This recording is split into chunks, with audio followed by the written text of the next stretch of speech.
அனைவருக்கும் வணக்கம் மக்களே. சற்றும் கிடைத்த ஒரு முக்கிய அறிவிப்பை பார்க்க போகிறோம். அடுத்த 3 மணி நேரத்துக்கு 4 மாவட்டங்களில் கனமழையா அப்படின்னு சொல்கிறாங்க. குறிப்பாக எந்தெந்த மாவட்டத்துக்கு சொல்கிறாங்க, இது மட்டும் இல்லாமல் கூடுதலாக எந்தெந்த மாவட்டத்துக்கு கனமழை இருக்க போகுதான் இந்த செய்திகளில் பார்க்க போகிறோம்.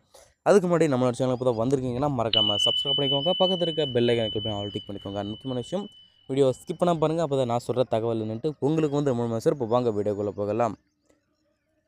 குறிப்பாக அந்த செய்தி குறிப்பில் என்ன சொல்ல வராங்கன்னு கேட்க போனீங்கன்னா, அடுத்த 3 மணி நேரத்துக்கு 4 மாவட்டங்களில் மழை பெய்ய வாய்ப்பு என்ற இந்த தகவலில், அடுத்த 3 மணி நேரத்துக்கு 4 மாவட்டங்களில் மழை பெய்ய வாய்ப்புள்ளதாக சென்னை வானிலை ஆய்வு மையம் குறித்த இந்த அறிவிக்கையில் பார்த்தீங்கன்னா, உள் கர்நாடகம், ராயலசீமா மற்றும் தமிழகம் வழியாக ஒரு வளிமண்டல காற்றழுத்த தாழ்வு பகுதி ஏற்கனவே நிலவுவதாக நம்ம ஒரு செய்தி குறிப்பில் சொல்ல வந்த அந்த நிலையில், இதன் காரணமாக பார்த்தீங்கன்னா மேற்கு தொடர்ச்சி மலை மாவட்டங்கள், குறிப்பாக தமிழக கடலோர மாவட்டங்களில் ஓரிரு இடங்களில், குறிப்பாக புதுவை மற்றும் காரைக்கால் பகுதியில் ஓரிரு இடத்துல வந்து குறிப்பாக மழை பெய்ய வாய்ப்பு இருப்பதாக சொல்ல வராங்க. அதன் பொறுத்த மட்டும் ஏனைய தமிழகத்தில் ஒரு வறண்ட வானிலையே நிலவக்கூடும் அப்படின்றும் சென்னை வானிலை ஆய்வு மையம் வந்து சொல்லியிருக்காங்க.